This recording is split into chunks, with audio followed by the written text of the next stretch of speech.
والصلاة والسلام على سيد الأنبياء والمرسلين أما بعد فأعوذ بالله من الشيطان الرجيم بسم الله الرحمن الرحيم. Please recite after me. الصلاة والسلام عليك يا رسول الله وعلى آلك وأصحابك يا حبيب الله. الصلاة والسلام عليك يا نبي الله وعلى آلك وأصحابك يا نور الله. نويت سنة الاعتكاف. Beloved Prophet sallallahu alayhi wa sallam has encouraged us to recite the durood upon him in abundance. The beloved sallallahu alayhi wa sallam has said something to this effect, that recite the durood in abundance upon me, without doubt it is purification for you. And if you want to know how important purification is, Allah subhanahu wa ta'ala says in the Holy Quran, قَدْ أَفْلَحَ مَنْ زَكَّاهَا. The one who has purified himself, so that person has certainly succeeded. صَلُّوا عَلَى الْحَبِيبِ.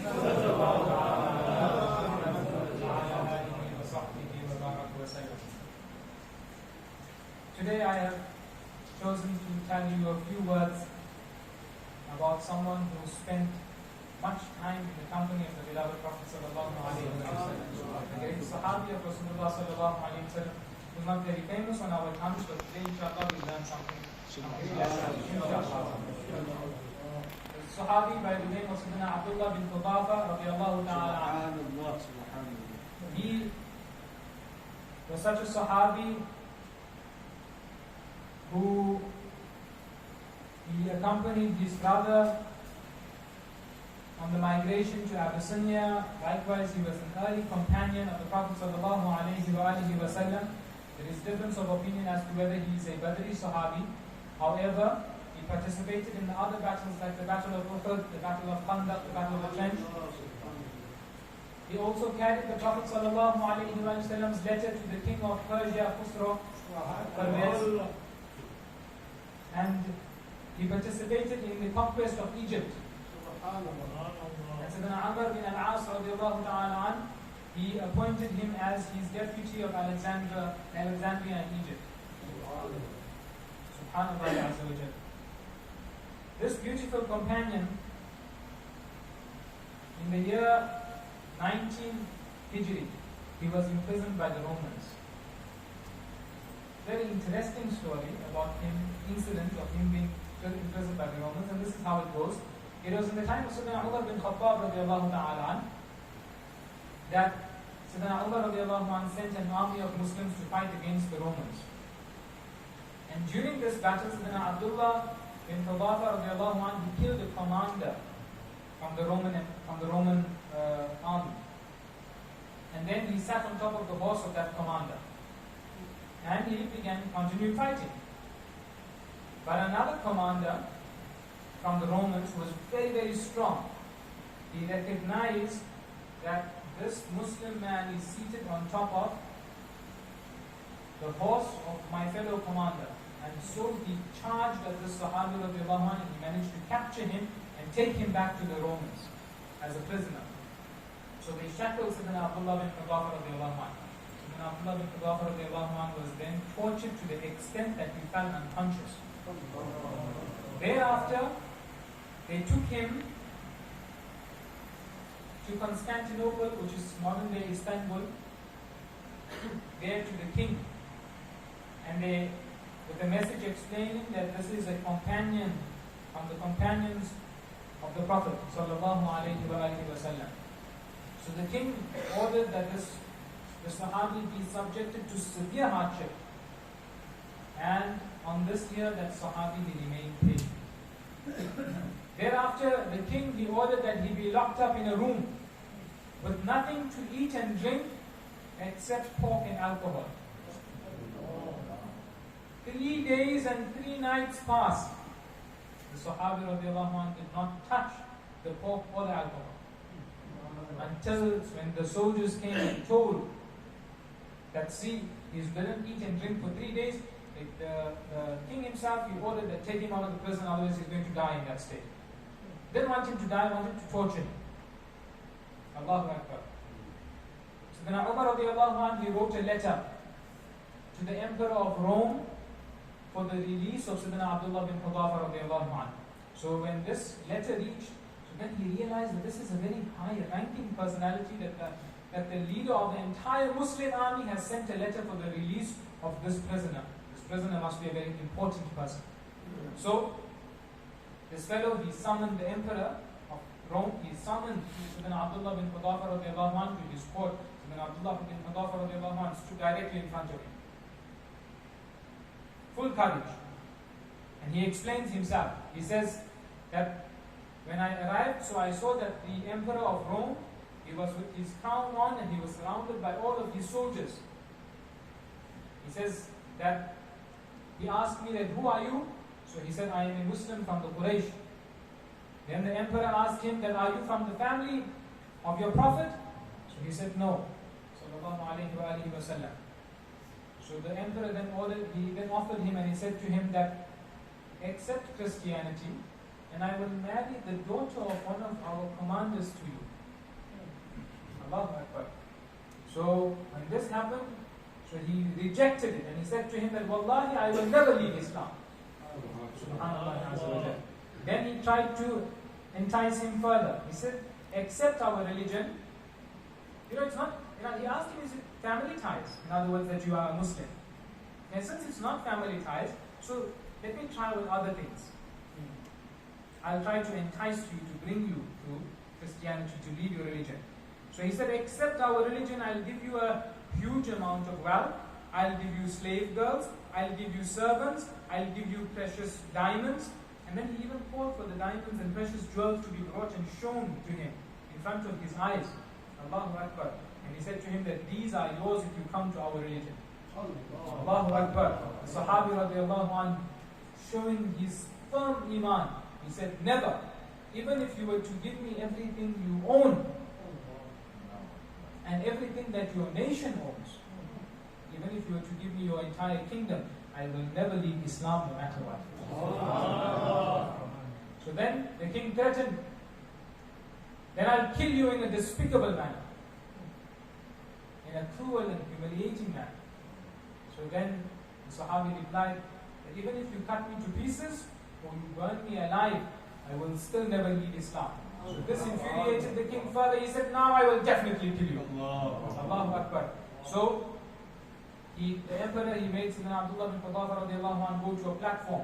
And by the platform there, he ordered that the arrows be shot at him. But then secretly he went to the archer and he told him that fire the arrows around him, don't fire it at him. So the archer began firing the arrows, one after the other. Sayyidina Abdullah bin Hudhafa radiallahu anhu didn't even flinch. When I do this in front of your eyes, you will flinch. Arrows were being fired. He was on the platform. He didn't even flinch. While he was on the platform, now the king tried again to make him into a Christian, to encourage him to become a Christian. But then again, the king failed. And so Sayyidina Abdullah bin Hudhafa radiallahu anhu was brought off the platform. Then he continues the narration and he says how the next one that he used against him was the emperor. He called for a bronze bull, a brazen bull. Many of you may not know what this is because it's something in ancient Rome they used to use this here. It's actually a bull that's made of copper. And you know copper heats very quickly. It's an excellent conductor of heat. And underneath this, the copper bull is like large enough, like the normal size of a bull, large enough to place a person inside. In that bull, there is oil that is put. And underneath that bull, they light a fire. And the oil begins to boil. So he ordered for the brazen bull to be brought.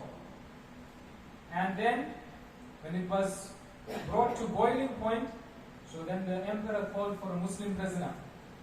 And he told the Muslim prisoner in front of Sayyidina Abdullah bin Hudhafa radiallahu anhu that become a Christian. That Muslim flatly refused. So he told the soldiers, throw him inside. They took him and they threw him inside. And in front of the eyes of Sayyidina Abdullah bin Hudhafa radiallahu anhu, he saw this man burn and nothing was left but bones. He said to him Then the emperor said to him, accept Christianity, otherwise this will happen to you. So again, Sayyidina Abdullah bin Hudhafa radiallahu anh, he staunchly rejected the offer. Then the king ordered the soldiers, take him and throw him inside. When they took him to throw him inside, Sayyidina Abdullah bin Hudhafa radiallahu anh began to cry. So one of the soldiers, he remarked and he said that now you are panicking and you begin to cry.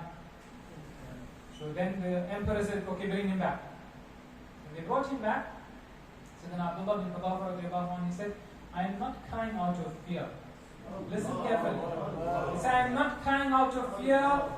I am crying because I have only one soul, which shall leave my body when I sacrifice it in the path of Allah subhanahu wa ta'ala. What I want is that I have a soul for each hair on my body, that I may be captured by you and be sacrificed in the path of Allah subhanahu wa ta'ala in this very same way. Allahu Akbar. The emperor then became speechless and he suddenly felt a compulsion to free Sayyidina Abdullah bin Hudhafa radiallahu anhu. But then he offered him, he said to him that I'll free you in return that you kiss my forehead. Sayyidina Abdullah bin Hudhafa radiallahu anhu refused. He wanted honor, to get some honor also from such an honorable man. You've never imagined that someone could be like this. He witnessed it with his own eyes. He said, I'll offer you freedom in exchange that you kiss my forehead. So he refused. Then he said to him that, look, if you become a Christian, so I'll give you half of my kingdom, plus I'll marry my daughter to you. And of course, then afterwards he'll eventually inherit the entire kingdom.